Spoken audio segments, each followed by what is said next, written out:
Welcome back, mi gente, to the Found in Translation talk show. Special post-debate edition. Thank you so much for joining us. If you're listening to this as a radio program, thank you for listening to WPPMLP 106.5 in Philadelphia, the city of brotherly love, the city that loves you back, the city that currently doesn't have any wide receivers. As a podcast, you're listening to this all over the country, all over the world on your podcast distribution platform of pleasure. But of course, for my ride or dies, the people that just don't want to hear it, they want to feel it, they want to see us have this conversation. They can't wait till tomorrow morning. They're watching this on Facebook Live, Periscope, and on many other video platforms. This is your Ray Collazo. And as you can tell, it's not just the Puerto Rican coffee, my friends. I am fired up. We have had, you can't have 11, 12. How many more hours of testimony do we have today? And then, of course, the second half of the doubleheader, maybe not have quite reached the same level of excitement. Of course, on this episode of Found in Translation, we're going to talk about these impeachment hearings. Muy caliente, cosa bien caliente. In Washington, later on, yo tengo bochinches, some of my homies do too.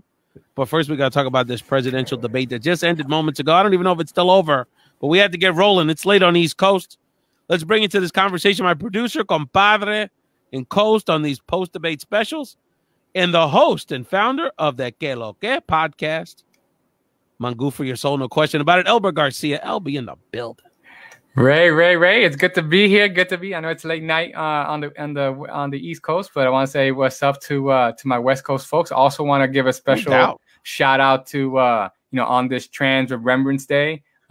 Just remembering we still got a couple of hours, but a lot of things to kind of think about on this day as well. Absolutely, and we have to also give a shout out to Latina Pay Equity Day, which was today. And for those wondering, well, you get these guys. Hey, I invited every woman I know, and it's a little late for them. So they'll be on future episodes, but we still celebrate not only the women in the movement who are our leaders, but also Latina Pay Equity Day, which we'll reference during the show. And of course, got a website for the Southwest flavor. And bring some class and sophistication to the conversation.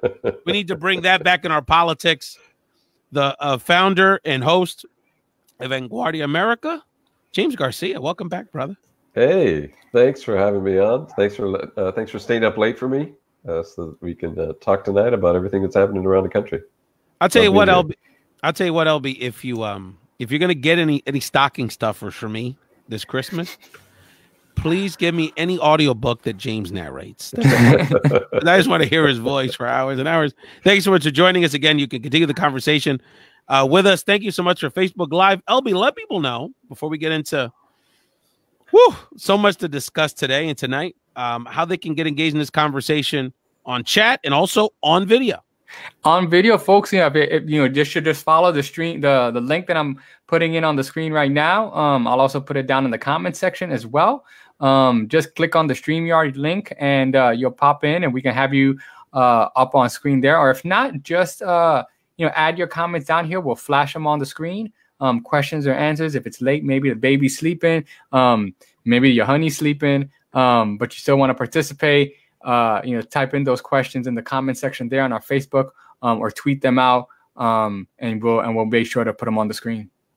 And well, let's just get right into it. Thank you, LB. We encourage people. We encourage the interaction, as people saw from the last video show we did on my birthday. Thank you so much. People were so generous with their time. Of course, our compadres, many other great friends who not only participated on the video chat, send their well wishes, and my friends that helped us enjoy my birthday coast to coast, and you all know who you are. Y'all were very helpful. Again, thank you so much for joining us. This is Ray Collazo, where we bring the talk. This is Found in Translation, the show that stacks truth on politics and today's hottest issues from a diverse perspective. And let's get right into it. I was thinking, LB, as we sum up, and James, as we sum up today's activities, and particularly we're going to get into the impeachment stuff, which is really on some levels really the headline here in a moment. But in terms of thinking about this debate and kind of the totality of the day, I was thinking about, especially when we were younger guys, we had a little more free time, how excited we would get for a great college football doubleheader. Remember those days, LB, in college? We didn't have a care in the world. We're too broke to go enjoy ourselves doing anything else. We sit around a dorm room, sit around a little TV screen, and watch. Okay, it's going to be SEC and then Pac-10 at night. And then we get an Alabama-Auburn barn burner, double overtime, a kick return. History's in the making. The college football tournament's all screwed up. Yep. And then we flip over. Oh, great, Pac-10. Oh, it's going to be awesome. And then you're settling in and you realize, oh, I didn't realize Arizona State's 3-5. There's been a couple early turnovers. It was that again safety. I don't really know anyone on these teams. Maybe we can sneak. Maybe our fake IDs, LB, can get us into the club and do something else. And honestly, the second half of the day or the nightcap here, this Democratic presidential debate. Quite honestly, to me, there were so many big picture things with the other debates, where there was attacking the front runners and the ideological fights, but this one didn't match the rhetoric, I believe, of the moment in history that the impeachment hearings set up for us going into the evening, and didn't even match the rhythm of where we're at. I almost felt like we went backwards in terms of pace and tone and energy level of the candidates. James, how are you feeling? Are you feeling let down about the nighttime activities like I am? Well, I mean, I think bottom line is the country, and certainly on the Democratic side, people are ready for it to shake out. They're ready to figure out, who are the top 3-5 people. Let's just move on. We've had so many people on stage for so long now, and to have this debate, frankly, first of all, on a night after 9 hours or 11 hours of impeachment hearings, that's a lot of that's the same audience, right? That's an overlap audience, and people just don't have that much time on their hands. I watch it because in a way it's my part of my job, right? To watch those debates and to watch follow the impeachment hearings. And yeah, there's something that was still there for me in the debate, but there also wasn't a lot of movement. There wasn't there was anything I discovered new. I know who these candidates are. I basically know where they stand on the issues, and now I need to see them in action, if you will. And there's nothing really necessarily sort of triggering. I mean, they opened the debate, of course, with a conversation about the impeachment hearings and what was heard today. And there was some studied stuff heard today, and that whole thing is moving forward. And I mean, clearly, there's going to be an impeachment vote in the House, and Trump is going to lose that vote. We still don't quite know what's going to happen in the Senate, and on and on. But and so it started off interesting and kind of strong in that regard. But then they kind of moved into, where they are and where they have been in candidates. And for folks like us who've been following it closely, we're not necessarily learning anything new about them. And we certainly didn't hear anything new from Buttigieg, given his rise in Iowa and New Hampshire. It wasn't necessarily a spark there. Right? Yeah, no, we're definitely going to talk about him. LB, I want to bring in this conversation because, kind of the theme of many of the last debates has been sort of like picking on the front runner, right? So Biden got banged on a few times. Yep. The tables turned quickly to war. Now it's interesting now that Buttigieg, at least in Iowa, not nationally certainly, but in Iowa, is the front dog. I think many of us anticipated that he would start getting attacked. And he really did, right? I mean, a lot of indirectas, a lot of subtle stuff. Yeah. Klobuchar, Booker about experience. Booker, I'm glad he pointed out, he's not the only Rhodes Scholar here that's been a mayor, and I've also been a senator, and he was also magna cum laude Rhodes Scholar, Mr. Booker, Senator Booker. But it didn't get into that. It actually, if there was any theme, I think it was electability argument, but certainly, sort of a muddled fracas today. One thing I appreciated, Albert, if we go on, is I appreciated a lot of talk about women's issues in this one. That a lot of that's been left out of the conversation. So I appreciated that sort of new kind of a development in the process.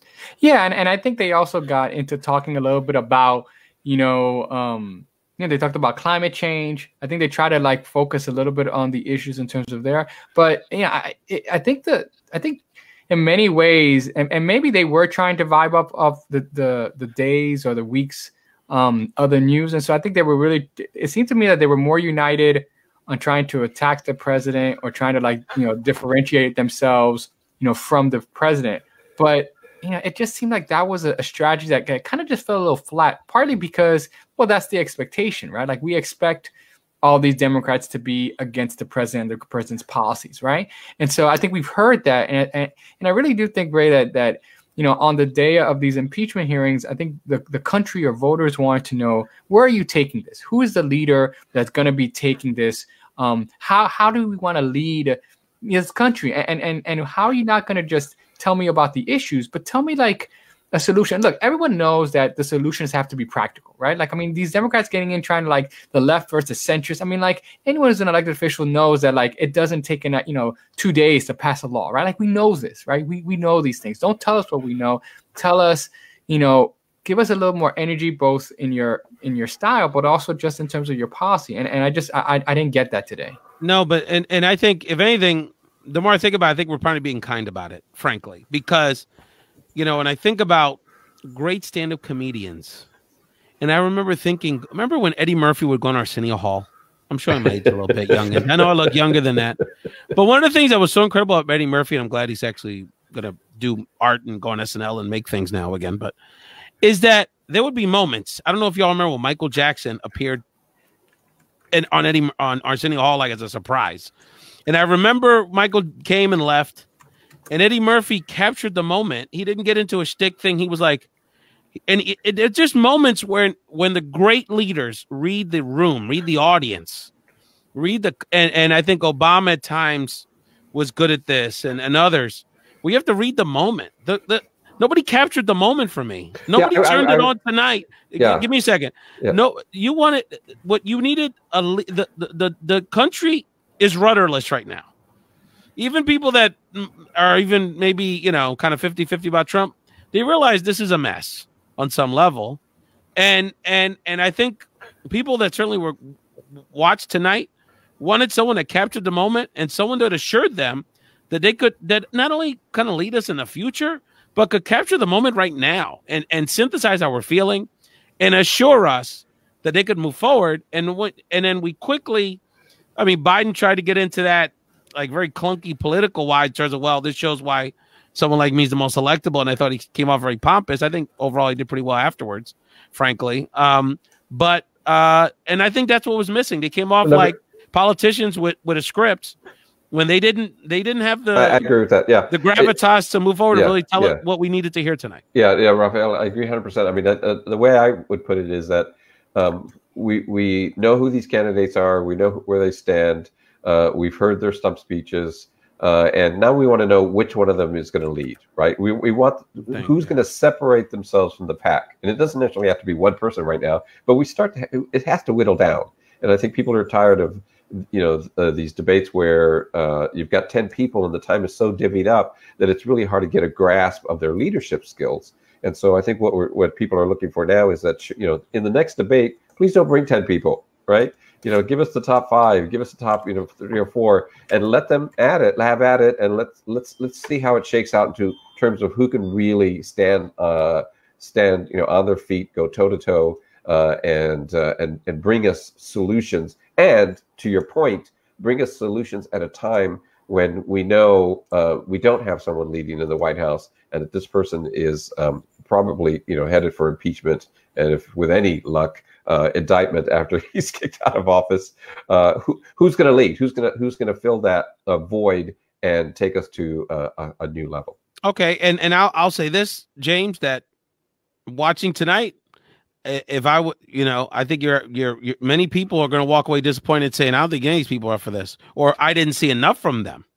So do we want to whittle it down, or are we looking for an alternative, or we haven't heard enough from people that are that are X factors, and we'll talk about Julian Castro later, and if we have time, get into the Bloomberg and some of these other potential jumping in, because I think people are seeing that we have had several months to kick these tires, and maybe there's things about a lot of these folks that we admire and we like, and I think the progressive wing of the party has 2 good choices they're happy with, but I think the rest of us are like, well, ideally it would be a more progressive Biden from 30 years ago on his best day. But let me say this one thing. What we have right now. Let me say one thing. I am at least comforted by the thought that almost every one of those people on the stage is competent and capable of filling the shoes that they need to fill in the White House. Wow. One or two exceptions.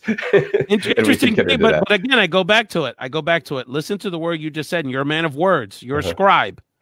What did you just say? Competent and capable. Yeah. Competent, capable. Yeah. But I'm actually comforted by that, right? We're not in a place where we have 10 people on stage and you're going, no. Is there any one of these people? Well, we're not Could Republicans. They be presidents, right? Could they be presidents? Well, but that's not the question, James. The question is, who's ready to lead us right now? Is to try to guide us, and I'm talking about from the now, like talking about that someone you can go to help us make sense of what's going on in Washington, and lead us, and then comfort us with the fact that you can beat Trump or Pence or whomever. But I think people want to make sense of all this. So what does this really mean? And I think there was opportunities, and there were moments where a few people could have taken advantage and tried to give us some of that. Now, part of that's time too. It's so limited, but if I think at least nobody grabbed the moment is my point. Nobody was even trying to do that. If at least 9 out of the 10, I'm not impressed with Tulsi Gabbard, so I'll just say it. But if 9 of the 10 people on stage I think are competent and could be president today, and certainly much better president we have now, at least 4 or 5 of them I think are fully capable and can lead and have what it takes to move us in a new direction and move us forward. So I think that I'm glad that we have choices, right? I'm glad that it's not about there's nobody really there to compete with this crazy Republican agenda that we've been dumped into in these recent years. Now, part of me thinks that, let's start from the top. Mayor Buttigieg was the man on the spotlight on some level by the punditry class, right? Now, part of me thinks on some level, nobody really has enough time to really stick out. You could argue it's maybe Biden and Warren. But Mayor Pete didn't. I don't think Mayor Pete moved the ball forward for himself tonight. Is my point. Yeah, maybe but not forward. Well, and I was surprised. I will say this: I was surprised that. Well, I was surprised and I wasn't. I was surprised in some ways that some other candidate didn't go up and say, "Hey, let me challenge you." Right? Usually that's what happens. Right? We've said it before. The top vote. The top vote. But they didn't have to because he didn't shine like that. Well, but the other thing is this too. I think another thing plays the fact. People know that Buttigieg is a favorite of at least the donor class.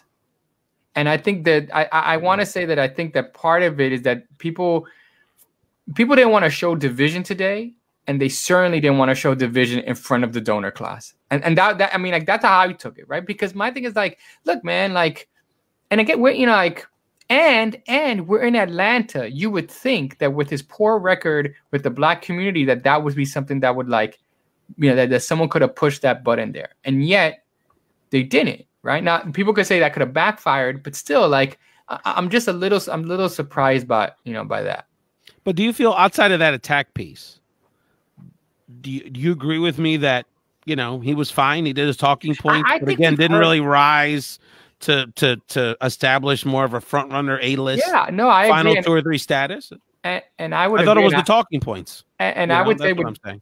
And I would say, just like James said, I think, look, we know that they're competent, right? And excuse me. I would hope that by November we would know that these folks are competent, right? That's the case, right? But this competency thing again is a little bit artificial too, right? Because at the end of the day, and I know we're going to talk about this, their resumes were good going in. Right? For the most part, most of those folks have resumes going in that they can make the case, right? So the question other than Mayor Pete, frankly. I mean, but the question is, and he said it, and I agree with them. It's are you electing on someone on what you did, or what they want to do, or what they can do, or their talent, or their ability to incite debates? I mean, look, it was 11 years ago when the future president was considered to have a very light resume, and he was a U.S. senator. And remember, he barely think about this, right? He won that Senate race, but he won that Senate race because of the whole blow up with his Republican candidate. And he won the primary because it was 5-6 candidates, right? The big candidate messed up. But I think the big thing with Buttigieg is that this was a national audience. This wasn't the Iowa audience, right? And I think the other candidates are basically saying, why are we going to treat him like the front runner around the country if he's not, right? He may be doing well in Iowa, and people aren't following it as close as we are necessarily, right? So they don't get that sense. And again, I think I'm impressed with Buttigieg on a lot of levels.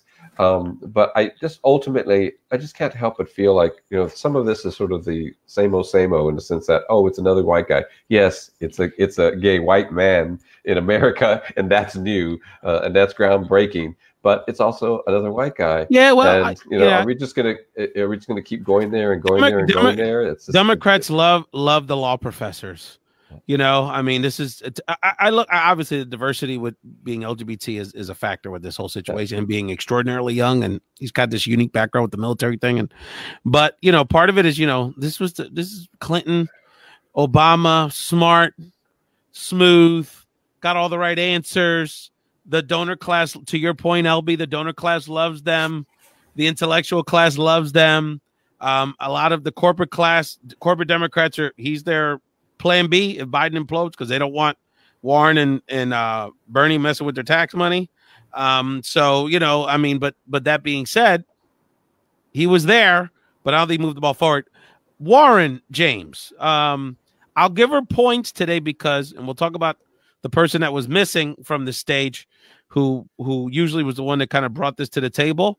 But Warren was the first person and made several points, I thought strong points related to how some of these policies disproportionately impact people of color. And unlike any of the other ones, which had more rhetorical responses to that, she actually had some specific policy points she brought up in that regard. Steady Warren, I thought her answer, the tax and healthcare stuff was okay. She's got to get smoother with those responses, but because I think they're real concerns for some people. Yeah. But I think she just has to be a little more pithy. That's but nothing earth shattering. So what do you think about Warren's performance? Yeah, I mean, I think again, first of all, I really like Warren. Right. I mean, I think she is definitely one of those people who could walk into the office day one and be a good president. Right. Absolutely. So there's no question about that. As far as what she did tonight, again, nothing sort of terribly new, but I don't know that, it was possible tonight, again, with 10 people on stage. I think that's just kind of where we are. It's sort of this morass now. It has to whittle down. We have to have some more time where we're hearing from the candidates. And there were a lot of distractions today. I bet the audience was substantially lower than it has been. And that had something to do with the impeachment. And, people can't just be expected to follow something for 16 hours a day the way crazy obsessive people like we do. The nuts, yes. So, yeah. LB, give me a top tier candidate you were paying attention to. You have any thoughts about Biden or Sanders or somebody in that top tier you wanted to share? A thought? I tend to be pretty tough, I think, on on Biden, or at least have been, right? I think for me, the last couple of debates he's been trending downward.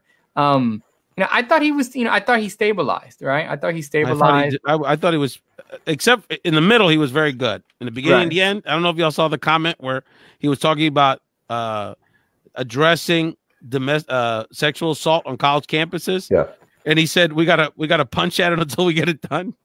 Yeah. I mean, and punch it. He said. And by the way, he's the only one that has the flubs. But at the same time, you know what could get away with the flubs. Yeah. Well, that's the thing. Yeah. I wonder if we've gotten so used to his flubs, right? Because that's what I'm saying. Like, I think he's stabilized, right? Like, I think that because the top tier kind of went down to his level, I think it was more acceptable. Because if Mayor Pete or Warren or even Harris or Booker had a real standout day, I think the contrast would have been stark. Yeah, I think it's going to sound. If you don't let me sort of explain it, it's going to sound a little ageist. But I think Biden's missing a beat. And it used to be Joe was Joe, and he would say kind of goofy things, but he didn't say them sort of off tempo. It was just the way he talked, right? He would say kind of goofy things. Yeah. Now I think there's a little beat missing, and the irony is that you stand him up next to the guy who's his age or a year older. I forget where Sanders is. They're just a couple of years apart, right? And Sanders, who's survived a heart attack, is looking on his game, right? The guy is like, he looks good, doesn't he? Yeah, he does look good. God bless him. Right, his strength is so amazing, and he's sharp, and he's intellectually just like on top of it. And I think that people are sort of seeing, a lot of people I think are seeing in Biden a little bit of slippage, and that's why they're kind of flipping over and saying, well, maybe we should take a stronger look at Buttigieg. LB, I did cut you off. Why did you think? I agree with you. Actually, I want to give Biden a little props. I thought substantively, again, in his wheelhouse is foreign policy. and just getting, sort of reminding us that on a lot of policy things, whether you like him or not, he laps the field on experience with a lot of these folks. I mean, let's be honest about it. That's what he was bringing out today. Talk to me. I think that's what he was bringing out today. I think he was talking about experience. And I think on a day in which the president's actions and the president's inexperience, right, at best is inexperience, his corruption at worst, right? When that's on full display, you're looking and you hear the answers of Joe Biden and you say, wow, that does sound presidential, right? That does sound competent. I agree with that. And so I think that's where, I think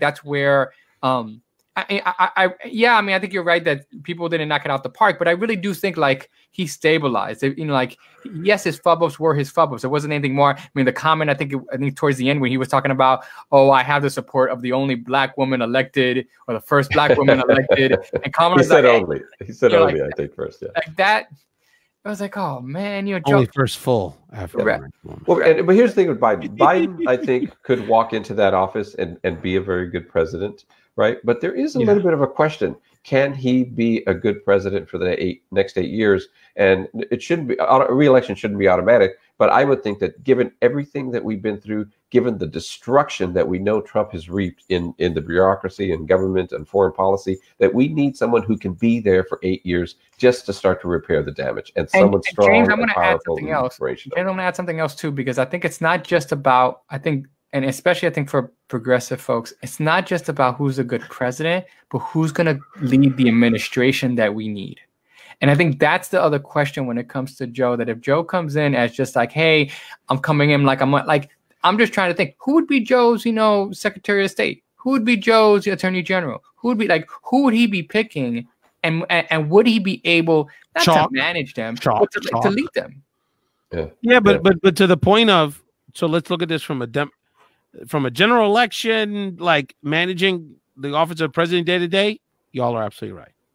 But again, we have to look at it at a presidential primary in 2019, which has this boogeyman, this 800-pound gorilla with Trump. So obviously electability and sort of the matchup is on people's minds. But at the same time, we have a very diverse community, and a big chunk of it is young, diverse, woke, feel Joe like Joe doesn't make it. Joe doesn't make it, but also not only from that perspective of ideology and profile, but there's also a group of people, including people like African Americans in Milwaukee and Detroit that didn't come out in 2016, that also associate him, even with the association of Obama, as well. He was part of the Obama thing, and that wasn't life shattering either.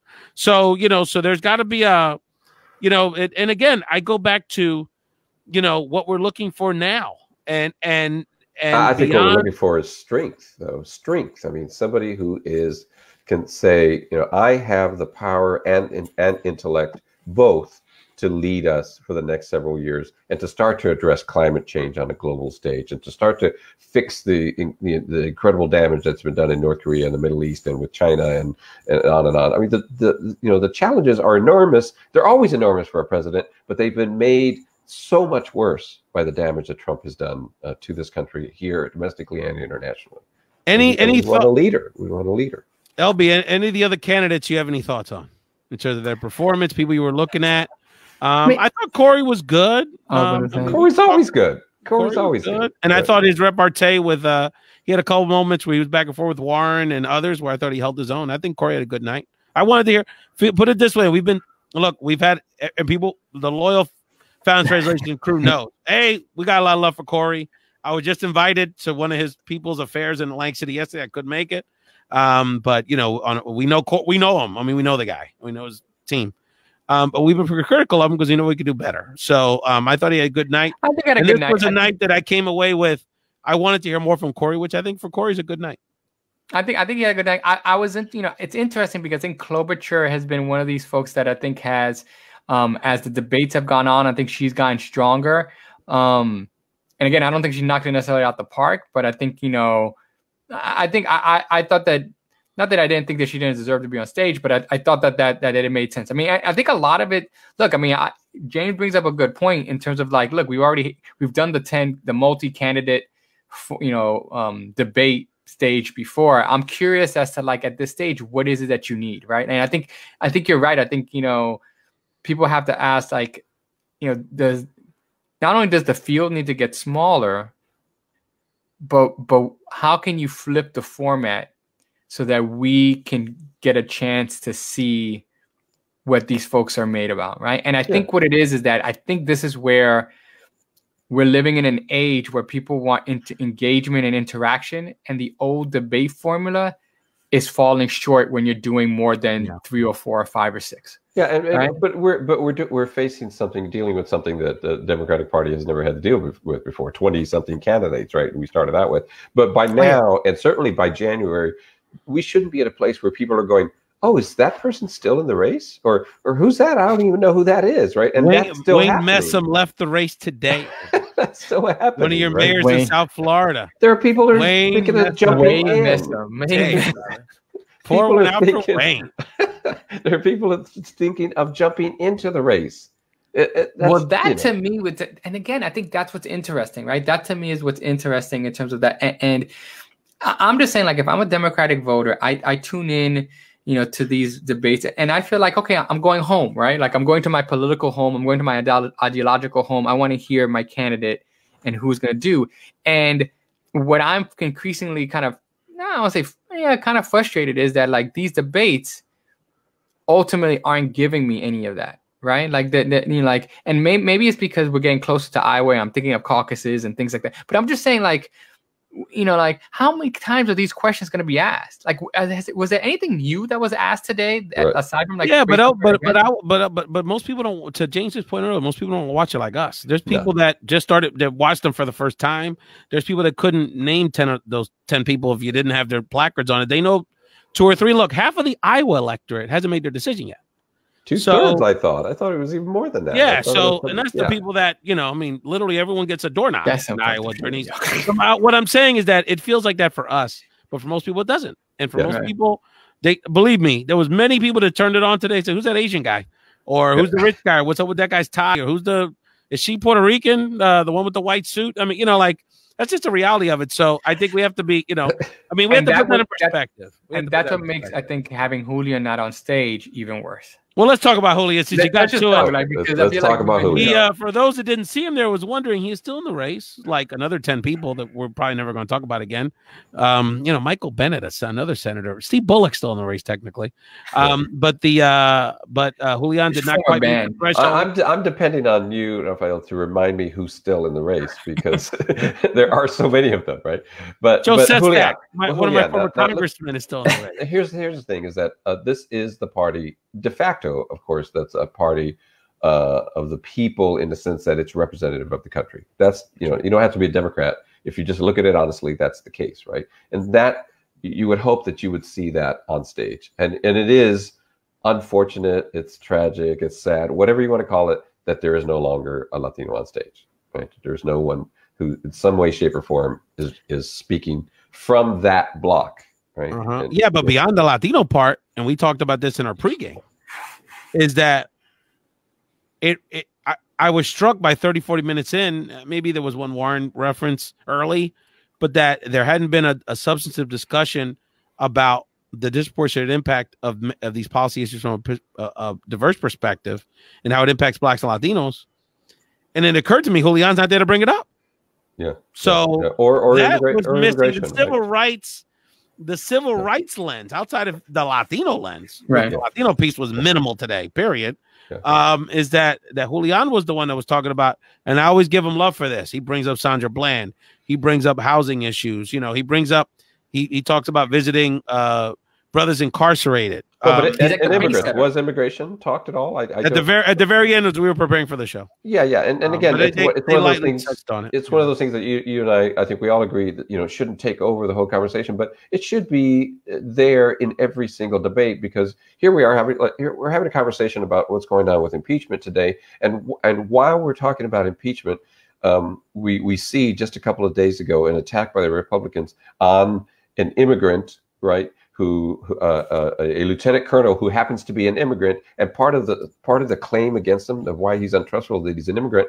Well, that's just a spin-off. It's another version of why there are tens of thousands of people wallowing in northern Mexico right now, waiting for their opportunity to apply for refugee status, and we've forgotten about them. Right? They're completely gone. And if Julian was there, I think there would have at least been some discussion about that, right? Because that's still a very real important part. I want to encourage people, if they weren't following him on Twitter, check out at Julian Castro on Twitter. He was actually live tweeting during the debate. He was live tweeting. And he was in Atlanta this week. I think he was there today. Meeting with people, talking about housing issues, redlining issues in the Black community in Atlanta.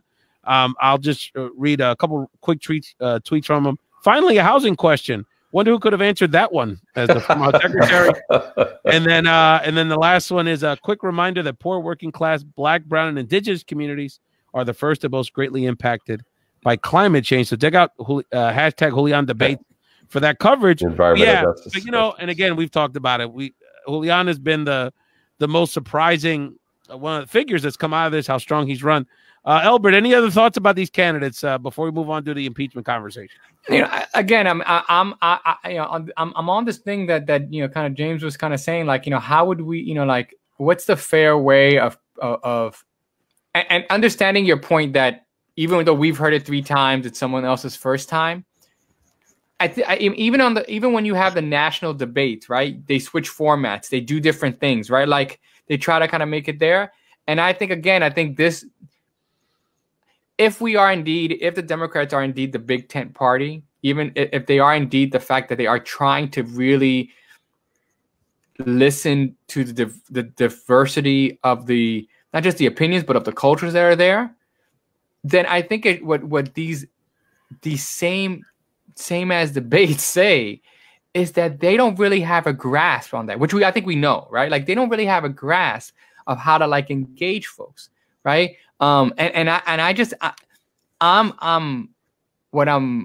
I'm worried about is that yes, there's a middle ground of folks who, like, if they want to turn into good TV or learn about these candidates, they're not going to turn to this forum or debate, right? And so I really do think that in terms of the candidates there, no one really rose to the level. No one really rose to no one necessarily shot themselves in the foot, because I thought it was a safe space, right? And I actually think that the fact is that, like, when I listened to these folks, it was even more glaring why Julian, why is he not on stage there, right? Like what did these folks, like, what space did these folks need that they couldn't have one other person there? And I know that there are rules, and I know that they're like, you have to raise money, but honestly, like, I think yes. Let me say one final thing. I mean, first of all, quickly on the 10 people, it forces the thing to be much more structured and much more rigid than it could be otherwise. I mean, if there were 4 people on stage,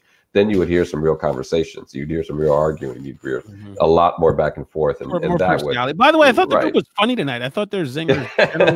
and you get to see that's one thing I got to give them credit. They actually, many of them did show personality. Kamala's jokes actually worked today. A little bit of that. Yeah. But you'd get to see even more of that, right? So that's what they. And then the last thing I'll say is that I'm inspired by this. That out of those 20-something people that ran and the 10 that are just left on stage, and there's a few other, there's a lot of cabinet members there, a lot of great potential cabinet members. I could see Kamala Harris as the Attorney General easily, right? I could see Buttigieg as the Defense Secretary. I could see, just there's people that are there who are competent, who can do great jobs for this country and come on board with the next president if they don't end up being president. It's definitely it's a competent bunch. I'm going to leave you with 2 quotes before we get into a question that I'm going to just let hang, and then we'll get into the next segment. You're watching Found in Translation post-debate special. Doesn't matter. It's almost midnight in the East Coast. Me and Elby are so psyched up. And James Garcia, another great friend in the Southwest, is he's revved up today. To quote Kamala Harris, let me say this. Kamala, if she was a boxer, I'm trying to think, she's a great counterpuncher. She was best when she was kind of challenged. And what I'm finding with Kamala is that what she's got to find, she's real good at debating, but most of the debate's not a debate. It's about, kind of like short monologues. And that's the part where she almost loses interest and falls into a talking point thing. I think we saw more of her personality today, which was good. I thought her jokes and her personality actually worked today. And we're going to talk about in the Tengo Bochincha segment later is that, there's some bigger issues there that the political article that folks read exposed. And then the quote, "I am the only one." This was Tom Steyer's catchphrase today. He's the only one calling on term limits. He's the only one whose number one priority is climate change. All jokes aside, Tom is fighting a good fight, and actually have been in touch with, without getting into names, and been in touch with some of the people in his mix. And I must say, the guy cares about our democracy and is at least bringing a certain civility and certain something to the debate. Yeah, he does, but I think most of America is going, who is this guy? Number one. What's up with his tie? That's the big thing. No, and secondly, he just strikes me immediately, and I think Bloomberg would be the same way. Hi guys, I'm here now, and I'm the smartest guy in the room. Yeah. You know, and you're like, really? Without the sterling personality of Tom. Yeah, so Bloomberg is a horrible candidate. I just don't understand. I know, LB, that's your buddy. I know New York. I understand. But you know, what did Five Dogs say? Mayor Dickens, will you still be my mayor? I'll just leave it at that. That's what it is. LB, can we please show the picture that's going to kick us off in this segment? Okay.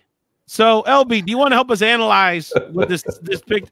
Explain to people that are listening to the audio version of the show what we're looking at right now, brother. Yeah, please. Well, we're looking at a picture of, from our friends in the internets, of Ambassador Sondland, but not seen through the regular eyes, or through the regular lens that most media would say, but through the popular meme, through the popular meme of, oh my God, now I'm blanking on it.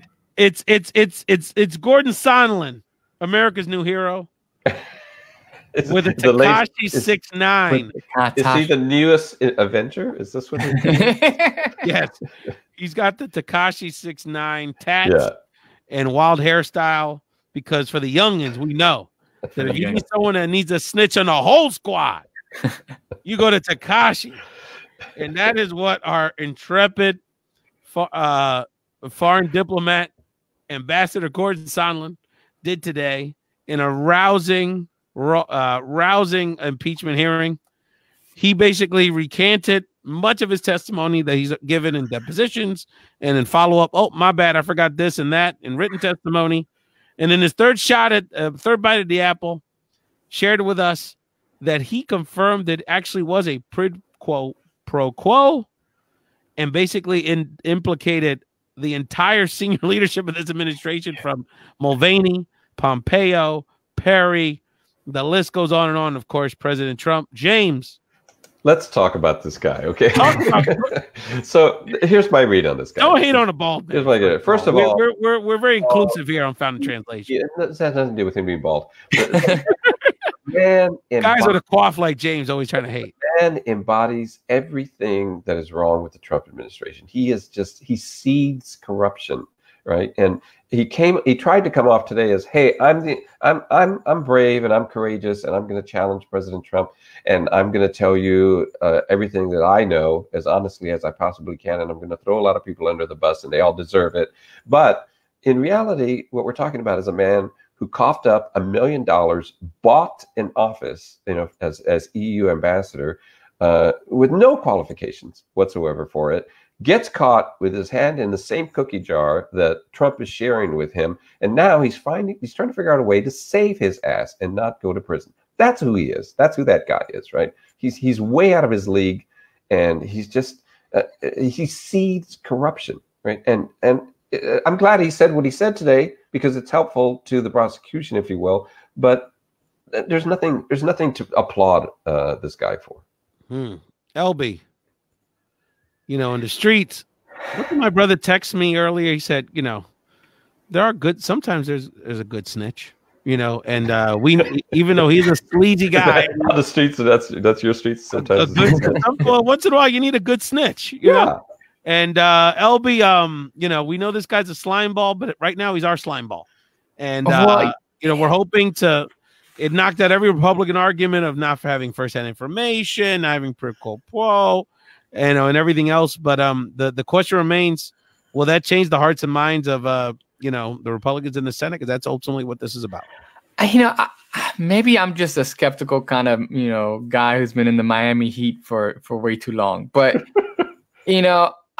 I listen to this guy, And part of me was excited at the beginning in the morning because it was like, oh my God, he's saying everything. And then the more and more I listened to him, the more and more I questioned, and the more I heard like the interplay between Republicans and stuff like that, I thought of the sound bites that they were creating on Fox News and Breitbart and stuff like that. And I just thought, you know, and again, maybe I'm just skeptical on a Wednesday night, but I didn't see. I saw him telling us everything that we knew, and yet still looking at the fact that in the Senate, you're still going to have some Republicans worried about whether or not they can make the right decision. Because at the end of the day, making the right decision in the Senate has very little to do with what they're hearing.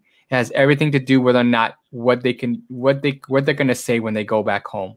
And so for me, what's interesting is that what's going to be the reaction during this Thanksgiving break, right? I mean, we've seen it like historically, like this Thanksgiving break is sometimes like shit will blow up around politics, right? We all remember about Senator, Trent Lott, like how he was like, he came in before Thanksgiving, he had a job. At the end of Thanksgiving, he didn't, right? And so I'm wondering what the reactions of folks when they go back home after this, and because I think that's going to be the more telling thing. You know, the part, and I want to go back to James's point around the treatment of Lieutenant Colonel Vindman. Not only, by the way, an immigrant, just reprehensible, but a Jewish immigrant, and that was another part of the, yeah. You know, in Shift, a lot, I believe Sondland as well.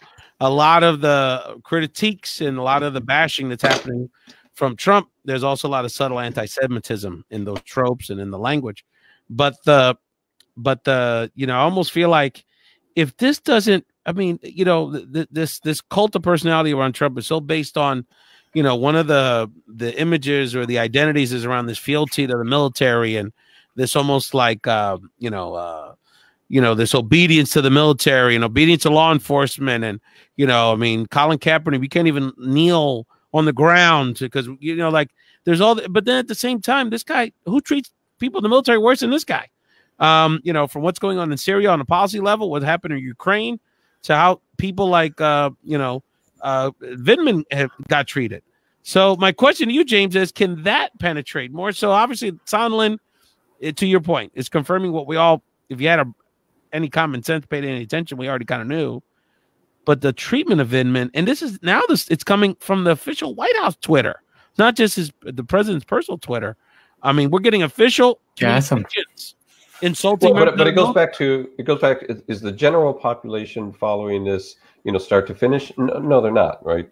But there are a good number of people who are tuning in, and then there's a lot of people who are reading those headlines, and those headlines that are coming out of these hearings are not good for the Republicans, right? And the headlines are things like Purple Heart immigrant who escaped the Soviet Union, attacked by Republicans and Trump, ambassador. While she's testifying, attacked by Trump, and people call that obstruction of justice and tampering with a witness. They're reading those headlines, and then today's headlines are ambassador handpicked by Trump to lead the initiative in Ukraine confirms that quid pro quo happened. And by the way, most people consider that bribery. So those are the headlines that most people are consuming, and I think it is going to be moving the needle. And I think one of the things that's going to happen between now and the end of Thanksgiving is that those poll numbers in favor of impeachment are going to continue to move up, and that's the only thing that will switch the Senate. Right? No, do you think?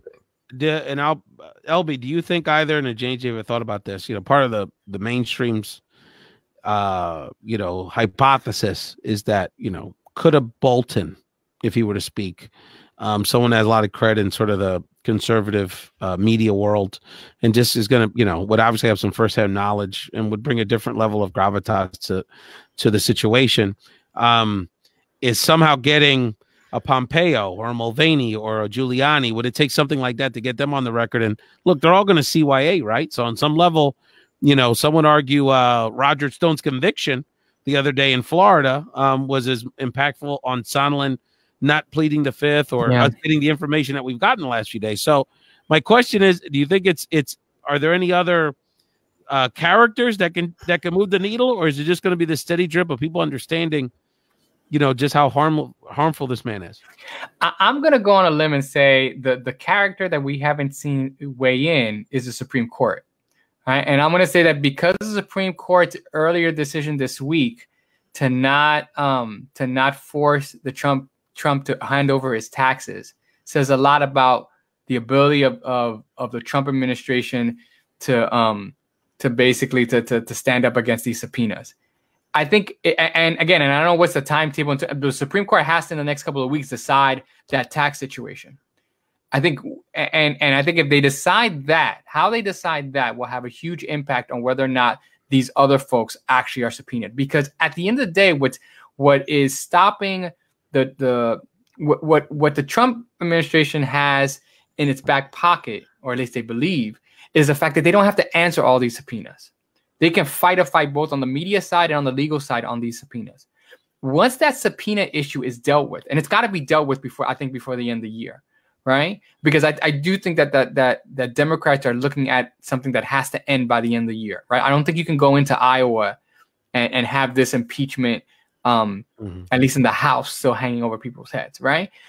And so I think if the Supreme Court decides over the next couple of weeks that these folks, that once Congress has the right to subpoena the president's tax records, and again, they may lose the tax case, but some sort of general opinion about the executive branch's ability to not listen to these subpoenas. I think that's what's going to turn the tables. Yeah, I hear what you're saying, Elby, but I think that for most of those folks, if Pompeo showed up, and were forced to come in, or Mulvaney, they're just going to equivocate. They're going to find some way to try to defend themselves and defend Trump. Bolton would be different. If I were cynical, I would advise Bolton today: go there, testify, be as honest as you possibly can, and you're going to sell a shitload of books, and you could probably run for president. You know, so the book deal is kind of what he's weighing, because does he want to cash in with the book deal and save the juicy stuff, or would that enhance the book deal? Yeah, but if he came in, the book deal is actually a factor in this whole thing. It's true. Yeah, we still haven't heard from him. I don't see today's. I guess I just he's been thumbing himself. That sounds wrong. He's been thumbing his nose right at the establishment and everybody else. And I think you're right that if he were to do it, that would have some reverberations. But I don't see him doing it unless he's forced to. I don't see him necessarily doing it. But so if he did it would. That's why I bring my hands on in terms of on the court, right? Yeah, because you're right. No, but we still have to hear from Holmes, right? We still have to hear from the guy who sat across the table while Sondland was on the phone in that restaurant in the Ukraine, saying things like "Zelensky loves your ass." And yes, the investigations are moving forward. And yes, it's going to have. I think that is going to be almost as powerful as Sondland's stuff was today. And I will say this, Ray, at least from a media headline standpoint, the first person to take the fifth is the biggest headline. In some ways, yes, one of these. Yes, Pompeo can go and say, "I'm going to take the fifth." But if Pompeo takes the fifth on any of these questions, everyone's gonna have a field day on that joint, right? That might save his ass legally, but at least in terms of from the Trump administration standpoint, I don't see the White House necessarily jumping over joy in terms of people saying the optics of that would be difficult. There's no question about it. And you're watching and listening to the Found in Translation, a special post-debate edition. This is your host, Ray Collazo. Thank you so much for listening to the radio program WPPMLP 106.5 in Philadelphia. Thank you to our podcast listeners and people watching on our video platforms. In this last segment of Found in Translation, LB, yo tengo bochinche. We got to get back to the presidential stuff. There's a lot of stuff going on with our Latino brothers and sisters working with these presidential campaigns. I had to share with people. First of all, I got word that the director of Latino outreach for the Joe Biden campaign, Vanessa Cárdenas, is no longer with the campaign. I don't know why. I hope she's okay. I hope there's no family issues.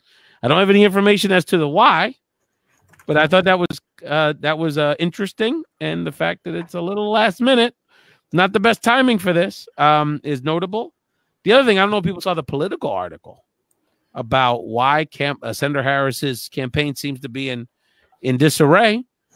and they blamed the anonymous sources within the campaign blamed two factors. One is the general lack of direction and organization of the campaign manager, Juan Rodriguez, Whoa, a Latino, but also the fact that people that are sympathetic to Juan's cause said it's tough because he's not really in charge. Everyone knows Kamala Harris's sister, a powerhouse power broker in her own right, Maya Harris. Damn. Who used to be one of my donors way back when she was at the Ford Foundation, is really in charge. And so Juan, it's hard for him to make a move because everything has to be approved by Maya, the sister girl. So that is an interesting, how would you say, an interesting insight as to maybe why this campaign has underperformed.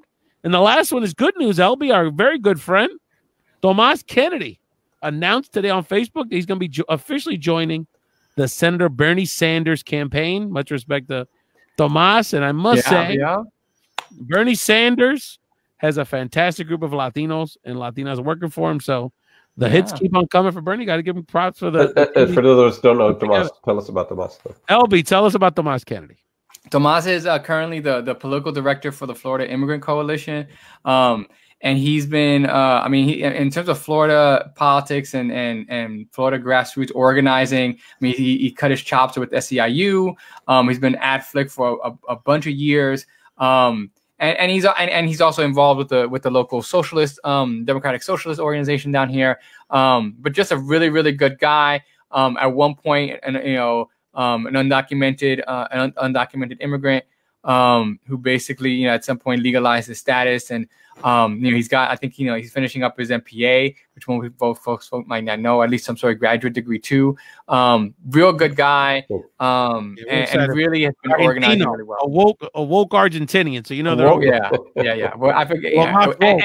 And was that, and in fact, is also a writer, reporter, writer in his own right. Was at the Democratic National Convention also as well, covering stuff and doing things. So, and actually, just thought of two Latinas I wanted to shout out who have now taken on prominent positions with other campaigns. Really quickly, speaking of Florida, Cristelis Estanga. I don't know if you know Cristelis, LB out of Central Florida, just got a senior role helping run the Florida operation for Elizabeth Warren. So, una Venezolana who we collaborated with on some activities over the last years in Central Florida. So much respect to Cristelis. And of course, you got to go back to the roots, LB. I don't know if you remember Cecilia Cabello from Columbia CC96. Yes. Mexican-American woman who is now the California director for Mayor Buttigieg. Look at that. She was working with Mayor Garcia, another Columbia alum. So she came out of the LA mayor's office and is now running mayor. So, we've got a lot of movers and shakers in our mix. And, are these people all on the text string with you? I mean, arguably, Fernando Trevino, of course, our other friend, who's the deputy political director for Tom Steyer. So we have friends in all these different camps, and we love y'all, and we just want y'all to get paid, get your resumes built up, and make a lot of money because the white people are so in this political game. Don't let them fool you. They support power, the poor people, but they don't do it for free, my friends. As the leader, let me ask you this question, LB. Speaking of Bochinche, talk to us about the initial journey of the Que Lo Que podcast, the podcast talking about the comings and goings of the Dominican American community. Well, look, we've been around. We launched about a month ago, and we've got a lot of success. In terms of that, we got over 500 downloads in the first month alone, and we've been featuring a bunch of different folks in terms of great folks who are doing work down here, not just here in Florida, but all across. We talked to our friend Marvin Cabrera, who works with the I Have a Dream Foundation. We also talked to some other folks out of New York, but we're really what we've been able to do is talk to folks coming out of Miami, right? So this young brother Darwin Rodriguez, who works at the PAM, which is a big art museum down here, talking to the stuff, some of the education stuff he's doing, but. Me and Venus are political folks, and a lot of it has been folks involved in the political game. So let me ask you a question, LB. What's been the reaction of the Dominican? Dominicans are very engaged in social media, love podcasting, love talking. What has been the reaction of the Dominicans on social media about this podcast? I know there's definitely a buzz out there. Well, there's a buzz, and folks are like, "Wow, we're finally getting to hear our stories, right? We're finally getting to hear, and look, you have these side conversations, and I think if you're involved, like I am, and in our circles, you follow, the goings and goings of other Latinos and other Dominicans, right? And so finally, and you have these conversations, but you never get to hear these conversations for everybody else, right? And so I think part of it, sitting down with someone like Philip Perez, who was a political director for Andrew Gillum's campaign down here, his primary win, for governor, and hearing his perspective, right? Like how he got there, right?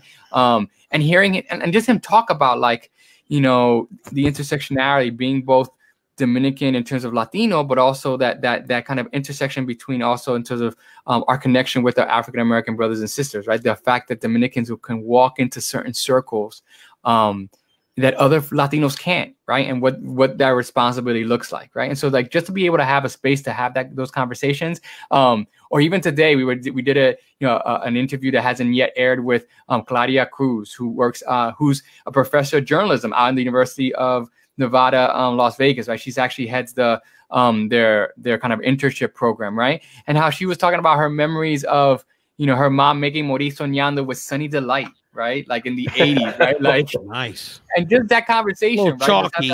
Sunny Delight. That's fancy stuff, man. And again, we got this whole conversation. The water definitely was so good. Well, we got this conversation about Tang versus Sunny Delight, and then how that came in. And Sunny Delight is for the elite class. That's for you. That's Tang for you coastal elites, my friend. Well, in New York, it was a whole big brouhaha. So anyway, but that's the point, right? That's the point, right? Yeah. Having that conversation. Oh, yesterday we had a conversation with Jasmeli de la Cruz Jackson, who is the owner of Típico Dominicano, which is it's going to be 35 years next year. This kind of anchor nightclub restaurant in the Alapata section of Miami, where which is also called Little Santo Domingo, right? And she was talking about how the fact that when Aventura first came out, that was the spot that they first did their first, their first. Their thing, their first appearance there as a group, right? And so just talking to some of these folks and getting these stories, people are wondering. I think the other thing too is that, I